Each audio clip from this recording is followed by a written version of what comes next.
Good morning, everyone. Welcome to today's webinar on geothermal assistance and funding for rural energy projects.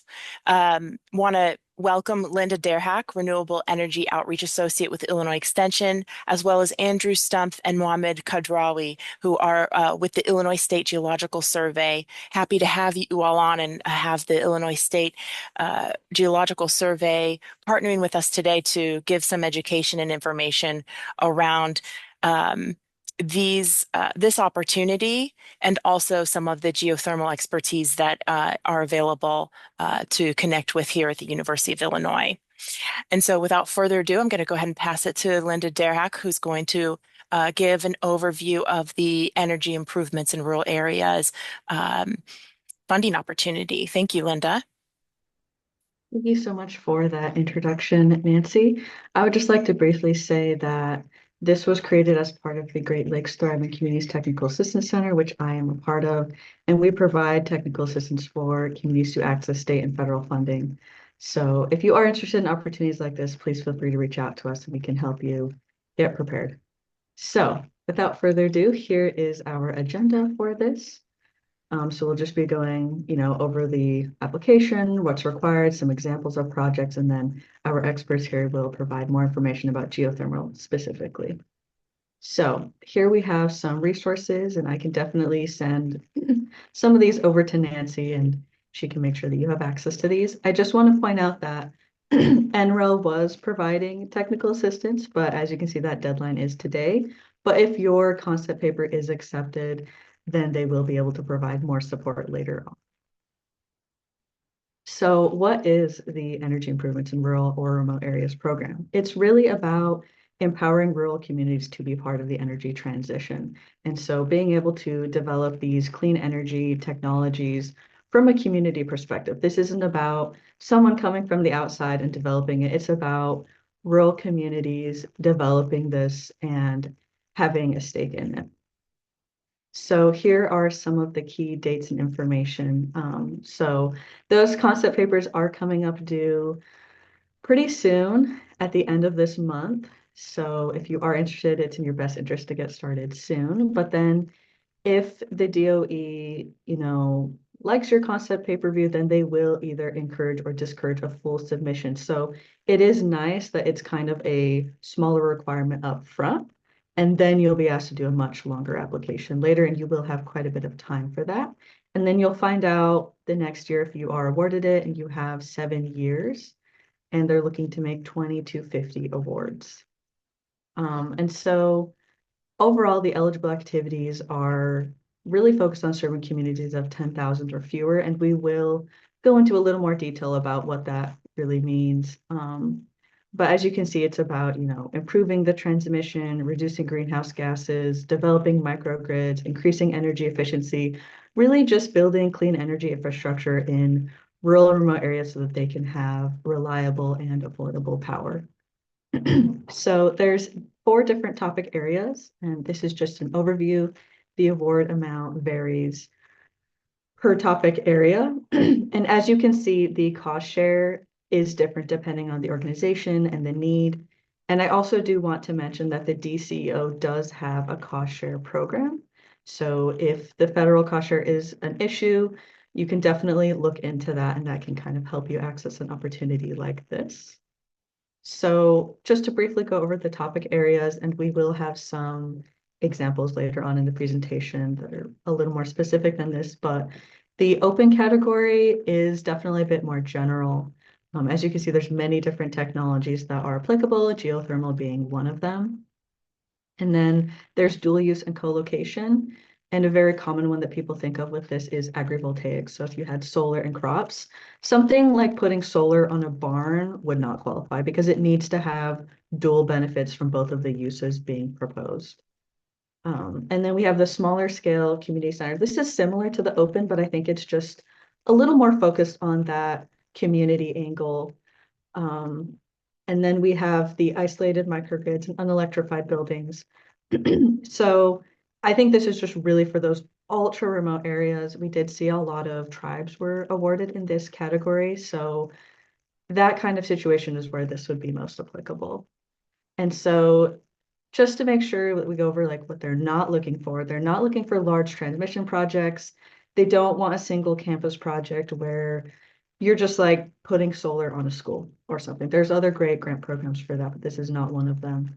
Or if you're just doing electric vehicles or you're just focusing on EV charging, you can have EV charging if it's part of a broader project, but not if that's the main focus. And also if you're only focusing on weatherization. So just to be clear with the eligible applicants, it has to be an area of 10,000 or fewer applicants, 10,000 or fewer inhabitants, sorry. But it could be, a city, a town, unincorporated area, census county division. There's many different ways that you could define it, but it just has to be discrete and identifiable. And the projects need to be in the area that they're designed to benefit. And if they're not, then you need to have a really strong reasoning of how it is specifically benefiting that community of 10,000 or fewer. But if you do meet that 10,000 or fewer population, all of these different types of organizations are eligible. We've seen success in Illinois with rural electric cooperatives being awarded in the past. I know Adams Electric was awarded. So it's nice to see that there has been success in the past, but many different organizations can apply.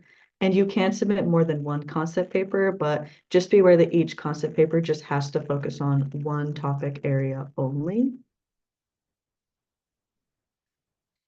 And then, so on top of the 10,000 or fewer and the organizations that are eligible, there's also priorities that if you fall into some of these categories, you'll be a higher priority because this is kind of a greater need that they're looking at. I do want to mention some of this has changed with the recent administration. I'm not entirely sure how this is going to be applied, but the good news is there's many different funding priorities here. So, if you're a community that's transitioning from coal, you've been affected by a coal plant closure, you could be a priority for this. Brownfield sites, low-income communities, high energy burden, really being hit hard by climate change. So there's many different priorities, and most communities with 10,000 or fewer probably fit into one of these categories. And then they also do want team members that are really familiar with the local community. This is supposed to be community driven. So just making sure when you're developing your team that you do have people that are from this area that actually want this and are advocating for this, because that is very important for this opportunity. And then also on top of all that, they're also looking for projects that address these non-technical barriers.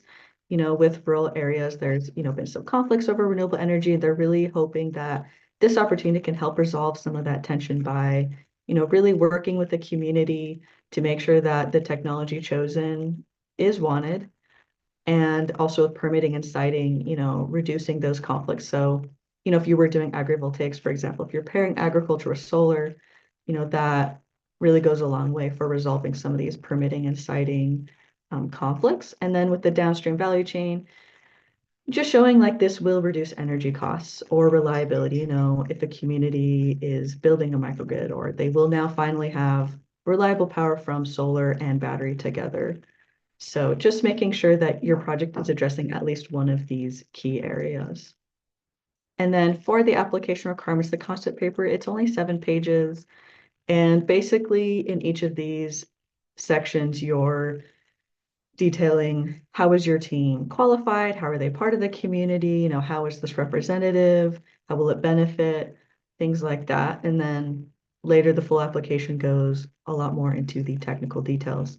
And, community benefit plans also used to be something that was required. It's unclear if that will still be required for this. That's why I have it crossed out. But that is far enough away that for now, all we need to worry about is the concept paper. So once again, the TICTAC, we are here to support applications. We have a fact sheet and a guide and a checklist, so I can definitely send those out to Nancy, and then she can make sure that you all have access to these if you're interested. And then we're just going to briefly go over some project examples, because I know when I talked about the different areas, it was a broad overview, and so this will be a little more specific. So with the open category, it's very general. There's a lot that can apply here, but I just wanted to call out that Community scale geothermal heating and cooling falls into this category. And then with dual use and co-location, again, community geothermal heating and cooling systems. So you're seeing a trend here. It's very applicable for this. And as we mentioned, doing solar panels with other uses is encouraged. And then I just briefly had a slide in here about the community scale geothermal systems. Our experts will go into a lot more detail, but I just wanted to prep you all a little bit that just showing how this could work. So, these systems, they have a loop and the water circulates through and, you're using the heat from the earth and it's helping to heat buildings, which is really cool. It's really interesting seeing this technology expand and being used on a community scale like this. And so it does reduce energy costs. It's very good for remote or rural environments because it is very self-sufficient and it's a very reliable source of energy. The earth has a pretty constant temperature that you can pull from.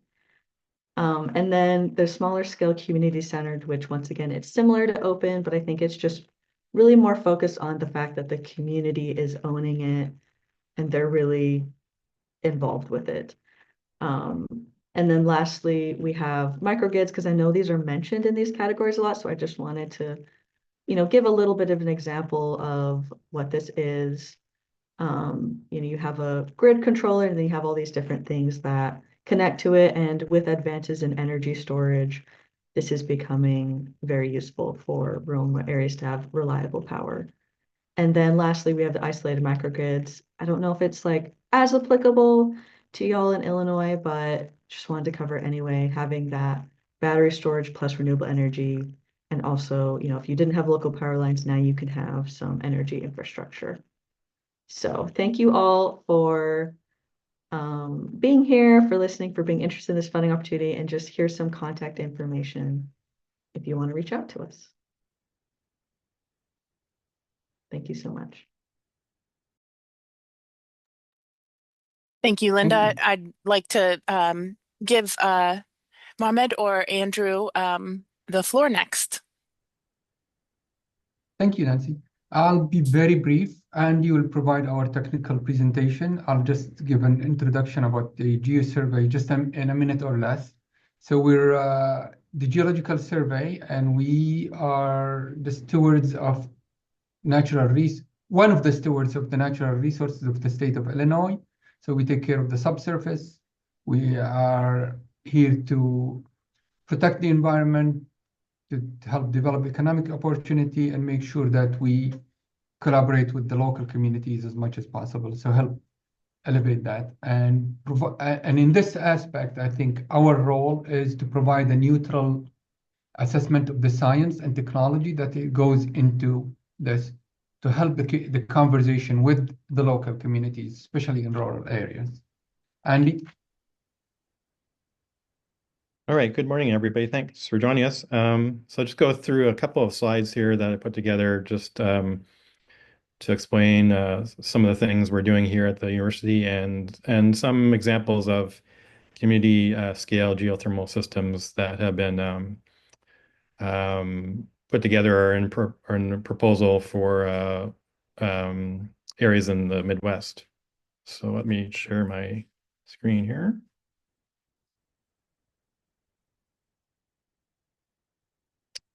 You can see that. So this is opening slide here. Let me see if I get rid of that. There we go. So in 2020, my colleague Yu-Feng and another colleague, Morgan White at Facilities and Services on campus here, we started the Illinois Geothermal Coalition. So really it's a informal group of experts, students, faculty, nonprofits, industry representatives. We come together to kind of provide information about geothermal energy in Illinois and in the Midwest. So we're here as a group to help people understand what this is and how it can benefit you in reducing your energy costs and making energy systems more efficient. So here on campus, we've been lucky to have support from all levels of the campus for installing and trying out different geothermal systems. Just some examples here on the right.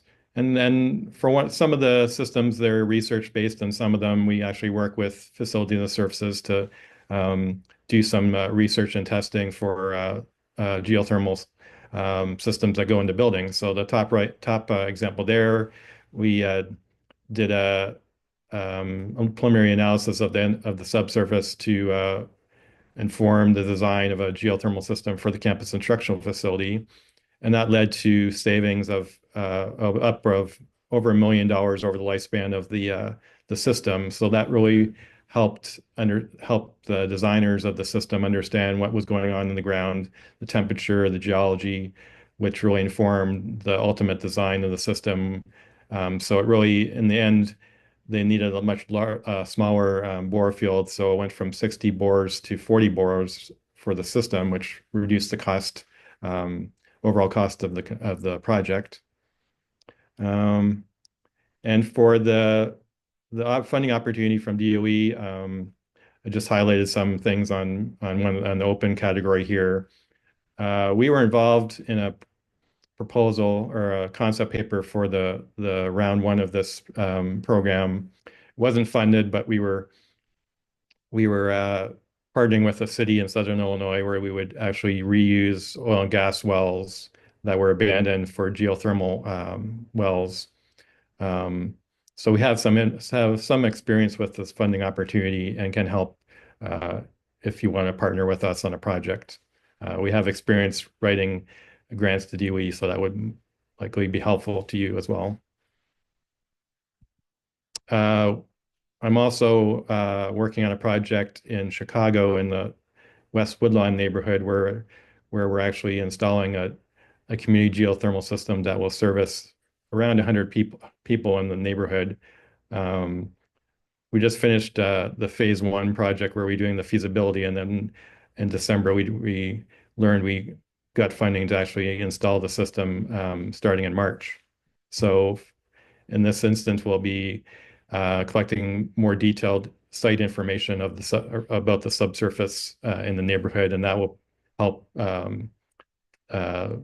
put forward the final design for the geothermal system. And basically, we're going through a modular type design where the boreholes will be in the alleyways that the city owns rather than along the street where all the utilities are located. So this is a much easier way of putting the boreholes in the ground. We don't have to worry about utilities, and the city owns the right of way, so we don't have to ask each property owner for permission. And then each building, whether it's residential, commercial, will be hooked into this loop that goes through the neighborhood. At this scale, it's much more efficient because you're sharing energy between buildings rather than just servicing one building at a time. So we need much fewer boreholes, and the actual overall operation will be more efficient. And we've gone through a lot of concepts and things that we needed to figure out for this project. So ownership, how you would install the system. These are all things that we had to, the PIs had to go through to come up with the final concept, the final design. And the PI for this project is Blacks and Green, which is a nonprofit in Chicago. And let's see. And then another example is the West Union city of West Union in Iowa. They actually installed a community geothermal system, district geothermal system in the downtown when they were actually looking at reconstructing the water lines and utility lines in the downtown area. So they combined doing the construction with installing the geothermal system, which made it much more cost effective because they were already digging the trenches and doing the excavations. So they would just put the geothermal loop in the same trench as the water lines and utility lines. And so overall, that saved the cost of the overall project, whether they would do a greenscape project separately or whether they would do it with the district geothermal system. So this is a good example of what a system might look like in a town or a small city. And that's it for me. Thank you. Thank you, Anne. Thank you. Any other comments from the presenters before we move into some discussion?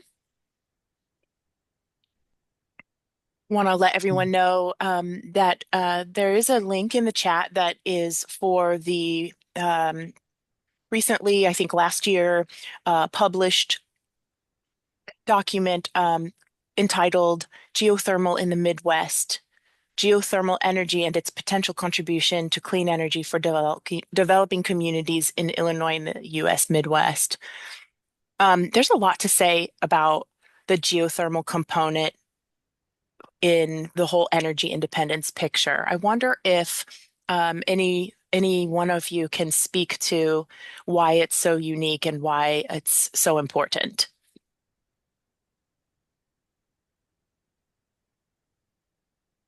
Well, I mean, in the Midwest, we actually have a very good climate for geothermal systems because we're always trying to hit the kind of the benchmark of 70 to 72 degrees in the buildings.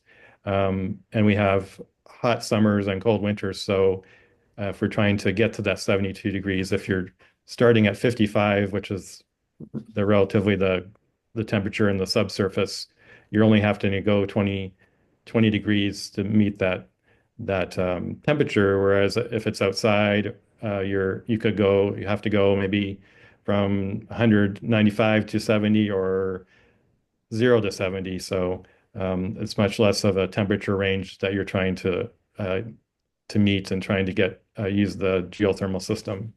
So it's much more efficient running a heat pump than actually running a furnace or a air conditioner. And if I may add something, can you hear me? Yes. Okay. So also in this area, especially like Wisconsin, Illinois, Great Lake region, we have very high water table, which means the groundwater is not too deep. And with groundwater and efficiency will be much higher than dry borehole on that. So that's also our advantage here. And our study shows thermal conductivity and thermal capacity could be 10 times higher compared to a comparison between dry material and the wet material. And that's another benefit we can use. And we are not pumping out groundwater. It's just because the material is wet and the efficiency of the heat capacity and heat conductivity is much higher. Thank you.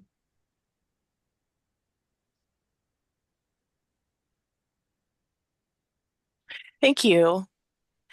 I also want to let folks know, in addition to this link with the document that kind of gives an overview of, what is geothermal technology, what are the considerations for use, and more information around policies and regulation, etc., funding programs, etc., applications, examples.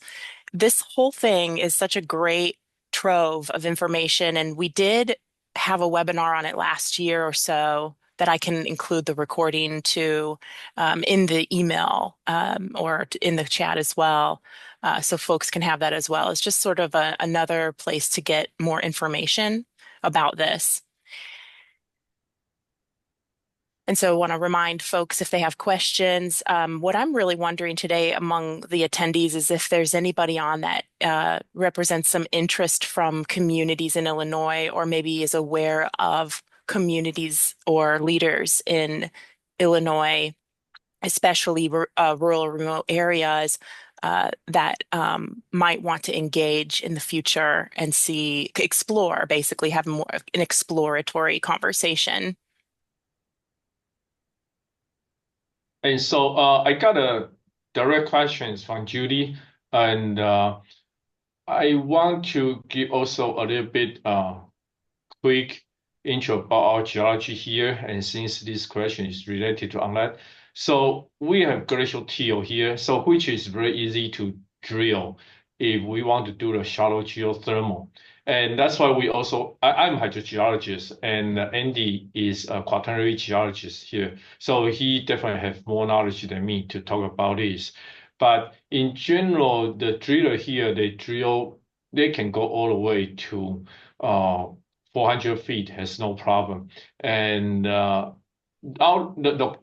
location of our bedrock is hard to say because that depends on where we are talking about in the Great Lake region and Midwest region. And so, for example, here with a little bit more than I would say 300 feet, we might hit some hard material there, but it really depends on the area. And here, Andy, I will pass this to you since you are quaternary geologist. And how about our bedrock situation? If you can give a quick overall on that. Yeah, typically the glacial till is much easier to drill through, and but even the sedimentary bedrock, it's relatively soft. So typically the drilling rates in Illinois and the Midwest are much lower than say out east where you're drilling granite bedrock or something hard like that. So typically the drilling costs here are much lower.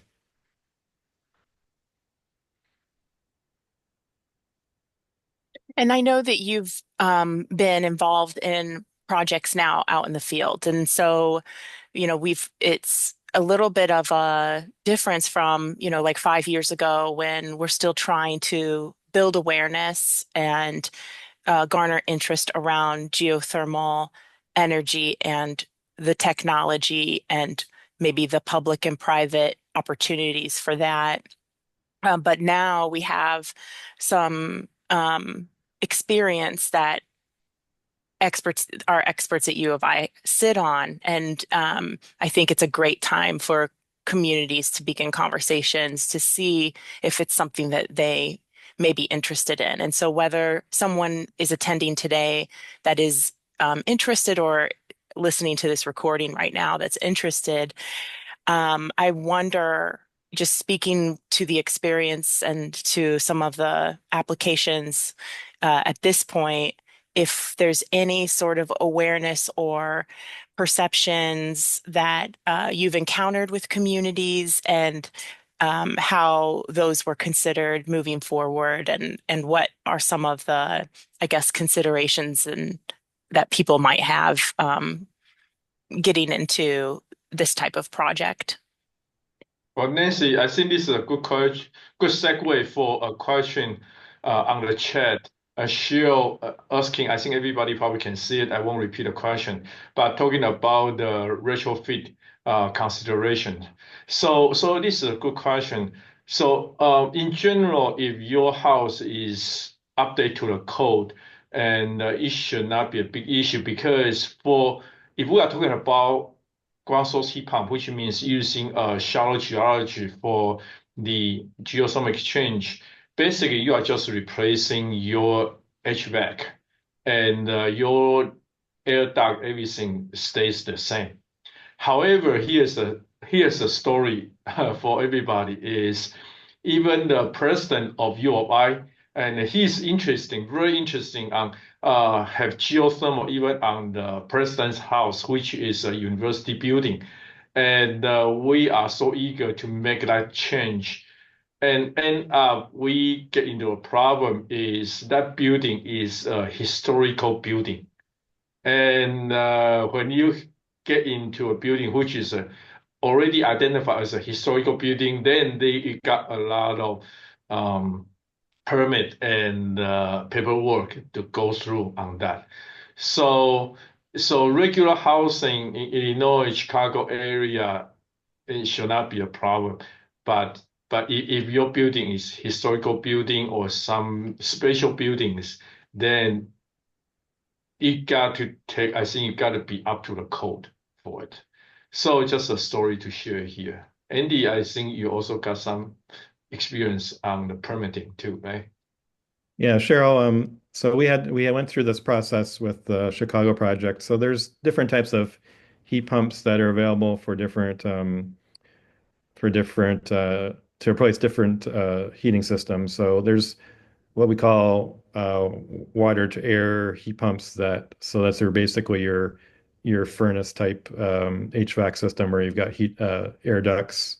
But there's also water to water heat pumps, which are hydronic systems, so you can circulate water through the baseboard heaters.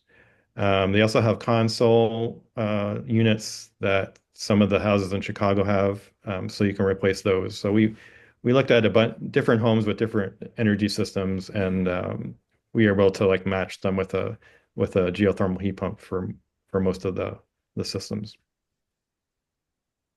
Yeah, if I may add one more thing is the information what we share here actually is based on the experience we work with on the project and with contractor who are the companies or industry partner who actually manufacture the heat pump or install the heat pump or design the system based on individual case. Andy and I, we both scientists, and we work with them to provide the most updated subsurface technology and science to cut down the cost. Usually, that's the barrier is the cost of it.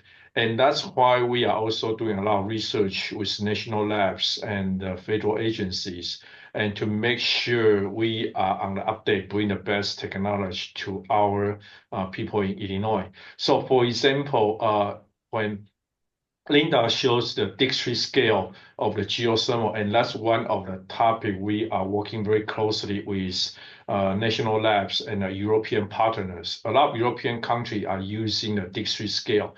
So instead of that individual HVAC type of the work, and use community and geothermal as a utility for your house, so similar to your water and your electricity. So, I mean, think about water. You don't need a water tower for every house, right? And think about utility, electricity. You don't need a generator for every house of that. And so geothermal in European and then some of the district scale, that's the concept of it, and to cut down the cost of it. So that's why if your building has update to the code, and you should be able to just take it and use your heat pump to work on it. And so that's the concept. So that's why it's not like an old radiator running steams on it. It's more like update heat pump, which is more like your HVAC at home. So I hope that's kind of give everybody, when you don't have experience working with geothermal, and basically just think about the way I try to explain is think about it's a LED version of your HVAC, and it takes much less electricity for that. Think about when you change the light bulb, you don't really need to change your electricity, your wire. You don't need to change your light socket, right? You just need to change that light bulb, and how much money that save you because you change your light bulb. And so basically, you are changing your HVAC to the geothermal type of the heat pump and HVAC for that. So I hope that give a good concept on that. Thanks. And then That's also the very helpful. website. Yeah, Nancy, for the website I put on there, it's not only for everybody's information, and also everybody, if you want to prepare a proposal for it, there's a lot of information. Basically, you can just copy and paste because a lot of information are public available and or on web instead of you search on the web, or maybe you can Right. yeah, you can just go to our website and copy and paste those information because that's why we are doing that for everybody here, That and one place for you to go. Thanks. That was very helpful because there will be a project that maybe a community is interested in, and maybe you don't have the technical language for that Exactly. explanation of the implementation that you're going to be doing. Well, you can just find this. They have like actual project types. If you go down, what are the different types of installations? And once you click on it, you'll see the language there that you could use, and it speaks to what it is and why, how it works and why it's beneficial. Mohammed. Yeah, just because I have to leave in a few minutes. I was wondering if we have any members of the rural communities who might be interested. I would like to hear from them. And the other thing is, would that interest be more beyond a single unit? So it's a community resource, as Yu-Feng mentioned, because that I think is more beneficial and more scalable towards the future also, and can showcase the benefits more clearly. So if we have members of the communities who might be interested, I'd really love to hear from them. Thank you. Thank you. And I'm wondering if you could put your email in the chat as well so folks can email. And thank you, Andy. Also, I see you wrote that in there. And we had a question around the definition of rural community as it relates to the project, and Linda was able to address that as communities with populations 10,000 or less. And Yolanda, you'd mentioned the website, so I'm going to put that in. I think if you look at it, it's got the information there, but there is a menu at the top. I'm just going to put that in the chat for everyone to see. And I also received a direct question here that I'd like to pose to everyone. An individual who is in Chicago but represents different locations throughout the state, wondering what this could look like statewide. And I think that means multiple location, but projects for multiple facilities. And of course, if this individual wants to specify that is fine. Yeah, one thing I was going to mention is that Chicago Woodlawn neighborhood received funding from DOE. Also, a neighborhood in Ann Arbor, Michigan, also received funding for community geothermal system. There's also a legislation that passed, I guess, in 2023 that allowed or was going to allow thermal energy networks in the state, which would allow utilities to offer thermal energy as a resource or a utility.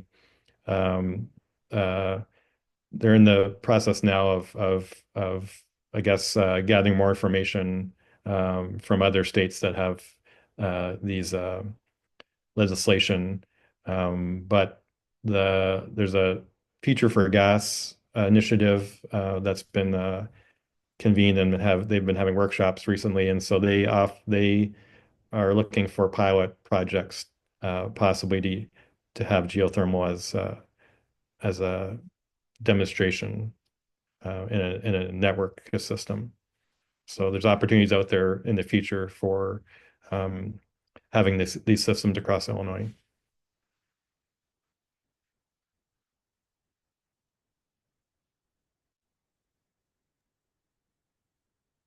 And you all had mentioned about some of the initial costs for installation, which, Linda had gone over. That funding opportunity is one really viable option to get assistance for that.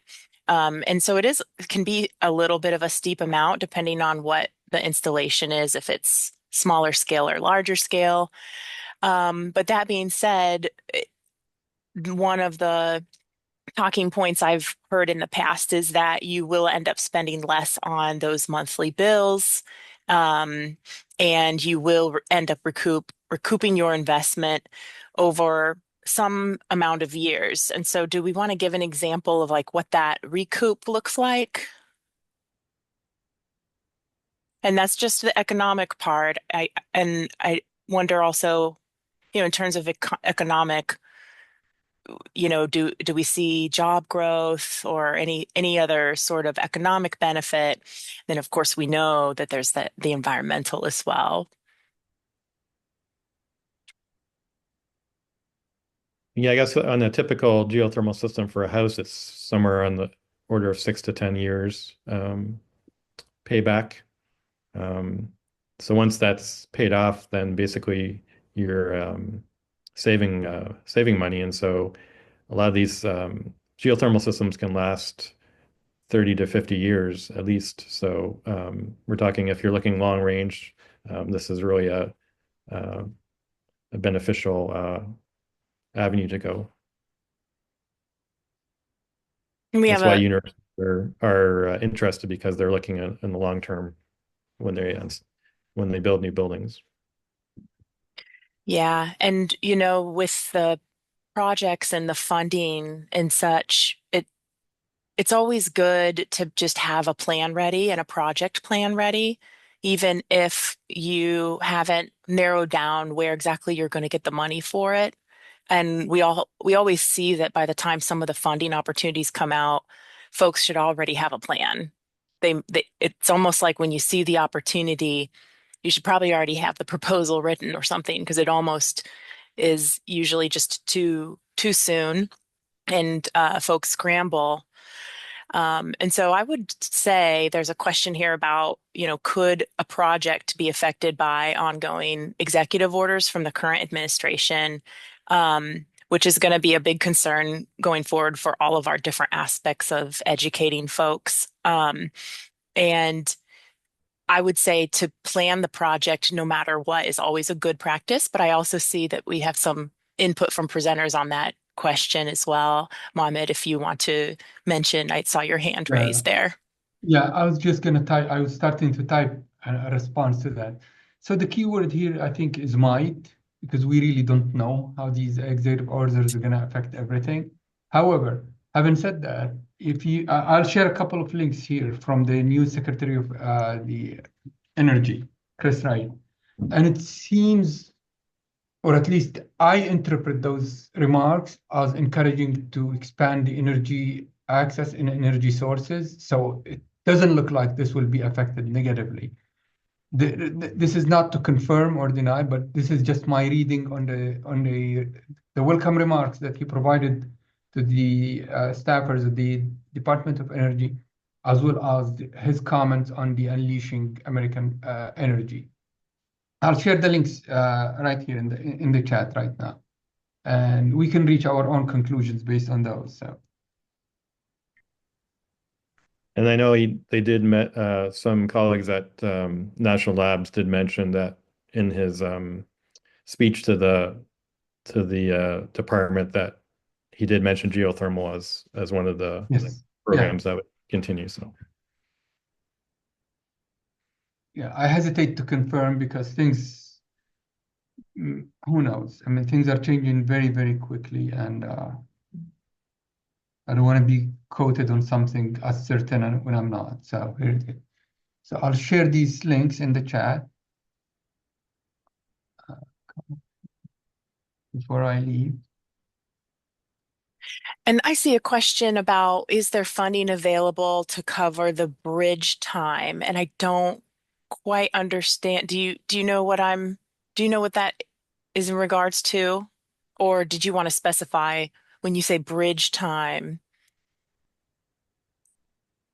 Oh, well, this is Rick Clemency. It's just talking about that there's manufacturer funding available for these geothermal systems. So there's, contractors can access funding already for these systems. And now, of course, there's the green banks, if that, of course, lasts. And the green bank, for example, in our area is definitely started up now. And I don't think it's the one for your area. But the point is that there is this kind of funding available at this point for these kind of systems that definitively are cash positive in the long term.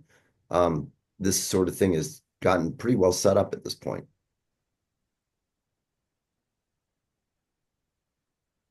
Yes, and we have a question around the consideration of a rural area for the projects. And it's just, I think I want to just reiterate that the funding opportunity that Linda covered today really is in regards to that. But in general, a lot of the, I think, geothermal projects that are, potentially or realistically coming through the Illinois Geothermal Coalition or industry partners, et cetera, that it's for a number of locations, regardless of some of the demographics or population. And so, while we covered the one funding opportunity, I think it's important to also just highlight that that other resources and expertise are available, and Again, we have information on that white paper as well with the link that was there about ongoing funding opportunities. I think it might be useful also for us to put a link in of where you could go to see newer funding opportunities as they arise. I believe it's the EERE, correct, Andy? Or Great. Yeah. and so I'll Nancy, just maybe we can retrieve that and put that in there. Nancy, I remember you mentioned you have a mailing list, right? So encourage people also Correct. share with folks how they can join that so that they can be up to date when you share something. I think that would be a very useful thing. Sure. I'm happy to put a subscribe link in there. Great. All right. I have to sign off. I need to run another meeting right now in 2 minutes. So thank We you, everybody. Thank you very much. And I apologize for having to run out early. Thank you. we appreciate you. Thank you so much. And thank Bye. you for adding your email to the chat as well. Yeah, And so please feel free to reach out to me if you need any questions or need anything. Yeah, thank you. thank you. So I also put a link on the chat, which is a DOE document. And the reason I put it on that is when we talk about the federal fundings, I think we need to take a look on the higher level about the geothermal support. And so it is very bipartisan support from the Congress. And so also that document from Department of Energy shows the strategic plan of the geothermal development in our country. And in the document, you mentioned about the geothermal application in our country. There are 11 different potential applications from hot geothermal to low temperature geothermal, from the deep geothermal to the shallow geothermal, from the electricity generation and direct use of the heat. So actually, when we take a look at the geothermal, is really the whole spectrum of using subsurface energy of it.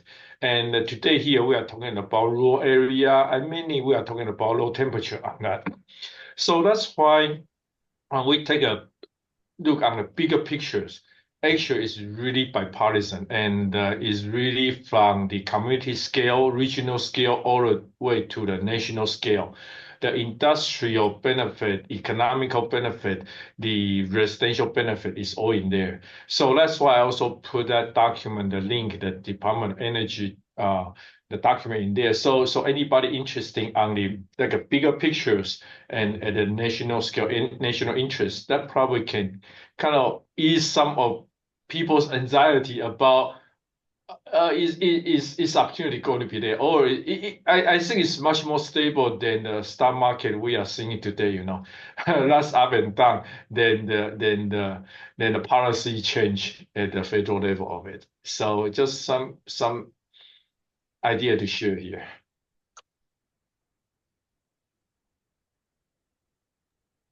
Thank you, Yu-Feng. And we're happy that you were able to join today and give the support and supportive information. My pleasure. And My pleasure. yes, it's wonderful. I wonder if there's any other information here. I know we saw a question in regards to if we could connect out to New York, and Linda also put a link there of the Thriving Communities Technical Assistance Center that covers that area. So thank you so much, Linda. The one for Illinois, Linda is our Illinois contact for that. But it's a larger group of states that we're in, including Minnesota and a few others. So want to see before we say goodbye today if there's any other questions or any other takeaways from the presenters before we wish everyone a great day.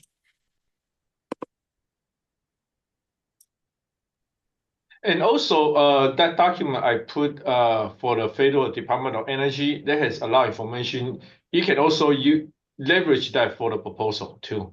And those are the language, the material from DOE. And so when you put a proposal, that will be the same language used for DOE too. So that's another benefit to have that document and for the proposal preparation. Thank you. Yes, I think that's important to note, and I think I'll write that note next to that link when we send the email out, so folks know that that should get used and can be used in all of those proposals. And project plans and resolutions that people might bring to their local officials, right? Just suggestions. It's very helpful to have more substantial conversation and use that document even for the engagement efforts in communities. And I see a question from Sandra about finding their community. And so, Linda, you want to jump in? Yeah, I was just asking for some clarity on which map they were using. Is it something someone posted in the chat earlier?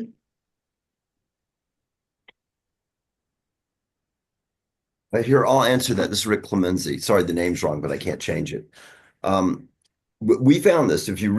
Well, this was our conclusion from analyzing this grant opportunity. It said name places. If you read the exact words in it, it says something like, incorporated, unincorporated municipalities, blah, blah, blah, named places. And if you start digging on that, you'll find there's this map, which I think I gave a link to, and I think that's the right one, but I'm not sure, that actually lists the named places in this country. You can zoom in on it and get populations, but it's, there probably are a lot of communities like the one I live in that are not on the map because my county government hadn't put that as a named place. So anyway, that's a group I'm working with best interpretation of what the grant says. It doesn't give us specificity as to where to look up. Thank you, Rick. That is something that has been up in the air for us as well, just the 10,000 or fewer. There's many different ways you can interpret it. So sometimes you just have to use your best guess. And it does look like this resource is one potential way to help identify that.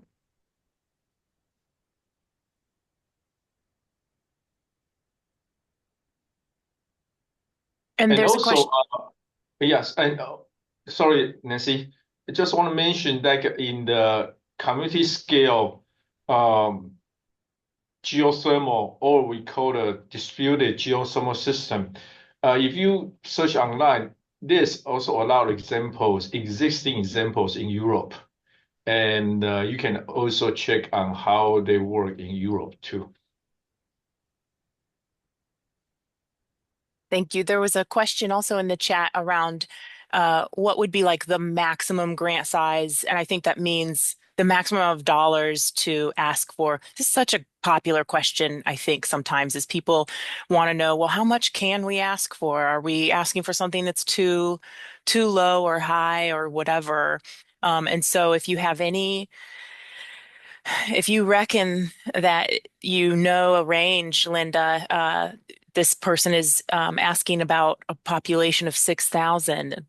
And I understand that it probably doesn't deal with populations, probably deals with the type of installation, et cetera. But any information about those proposed amounts when people are submitting these grant applications?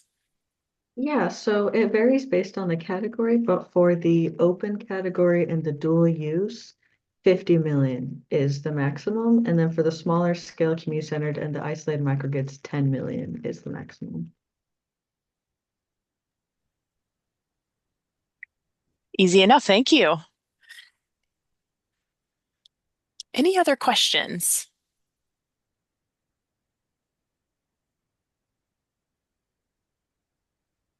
Okay, well, we can certainly take conversations offline. I'll be able to include emails, and I think one of the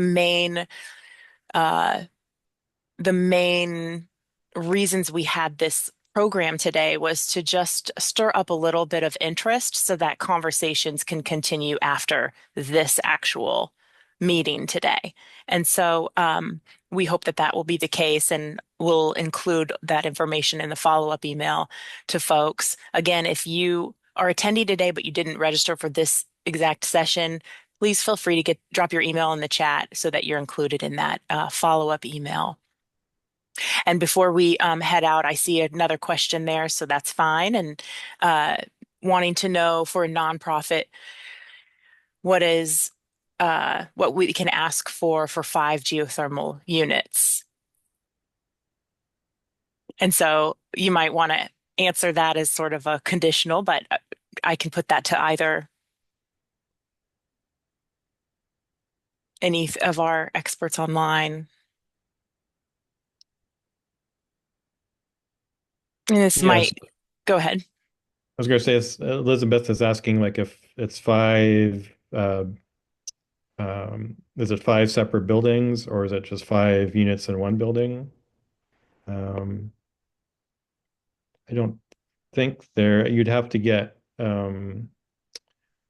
maybe a company to give you an estimate on that, but I think that, I mean, that might be possible. We can provide, if you want, we can provide some contact information for some companies that can give you those estimates, if that's useful.